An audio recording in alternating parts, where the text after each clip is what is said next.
মৰমৰ ছাত্ৰ-ছাত্ৰীসকল আজি আলোচনা কৰিম ক্লাছ 6ৰ অনুশীলনী 12ৰ বিৰ 3 নম্বৰ প্ৰশ্নৰ পৰা 3 নম্বৰ প্ৰশ্নটো কৈছে 100 ডিগ্ৰী মাপৰ কোণ এটা আঁকি লৈ ইয়াৰ সমদ্বিখণ্ডকডাল অংকন কৰিব লাগে তাৰনে প্ৰথমে 100 ডিগ্ৰী কোণ অংকন কৰিব লাগিব তাৰ পিছত ইয়াৰ সমদ্বিখণ্ড মানে সমানে মাজেৰে ভাগ কৰিব লাগে প্ৰথমে কি কৰিবা 100 ডিগ্ৰী কোণ অংকন কৰিব লাগিব গতিকে নেকে ৰেখাখণ্ড আঁকি লবা এতিয়া যেহেতু এটা প্ৰশ্নত কৈ দিয়া নাই যে কোণ মাপক বা ৰোল মাৰিৰ কথা গতিকে কোণ মাপকৰে কৰিম সহজ হ'ব কোণ মাপকৰে প্ৰথমে 100 ডিগ্ৰী এটা কোণ অংকন কৰিম এতিয়া 100 ডিগ্ৰী কোট আছে এইটো হৈছে 100 ডিগ্ৰী এইটো হৈছে 100 ডিগ্ৰী গতিকে এইটো কি কৰিবা 100 ডিগ্ৰী সংযোগ কৰিবা নেকে সংযোগ কৰিবা এখিনি কেনসেল ইয়াৰ পৰা কি হল এটো 100 ডিগ্ৰী এতিয়া এট নামটো দিছে এ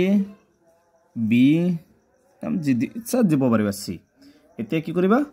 যেতে 100 ডিগ্ৰী হল ইয়াৰ সমদ্বিখণ্ডক মানে 100 ডিগ্ৰী সমদ্বিখণ্ডক হলে কিমান হ'ব লাগিব 100 ডিগ্ৰী আধা কিমান 50 ডিগ্ৰী অংকন কৰিব লাগিব তোমালোকে কি কৰিবা এটা কম্পাছৰ সহায়ত যিকোনো এটা ব্যাসাৰ্ধ লবা লৈ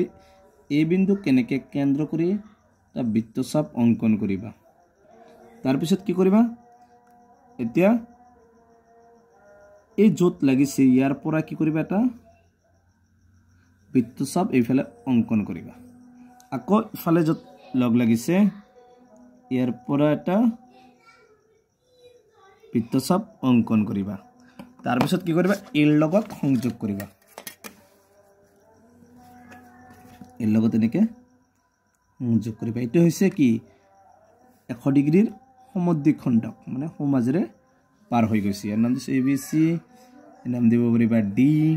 একটোৰ নাম দিব পাৰিবা এবিসি ই এফ এনেকে নিজৰ ইচ্ছামতে নাম দিব পাৰিবা তাৰ পিছত তো জুখি চাবা যে 50 ডিগ্ৰী হলনে নাই তো জুখিবা চাবা সবাইটো 50 ডিগ্ৰীত আছে গতিকে এটো হৈছে এই সি এ বিৰ সমদ্বিখণ্ড হৈছে এ ডি তোমালোকে এটো যদি অংকন প্ৰণালী লিখিব লাগে লিখিব পাৰিবা এনেকে লিখিবা যে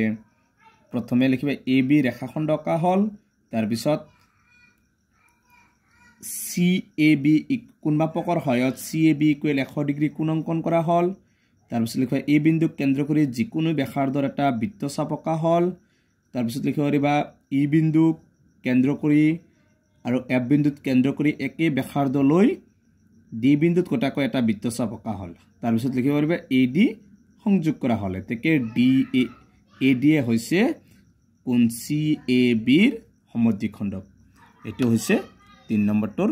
এনসাৰ ঠিক আজিৰ ভিডিওটো এখিনি ইয়াৰ পিছৰ ভিডিওত আৰু এটা কোশ্চেন আছে 4 নম্বৰটো আলোচনা কৰিম তে তোমালোকে ভিডিওটো লাইক কৰিবা আৰু চেনেলটো সাবস্ক্ৰাইব কৰিবা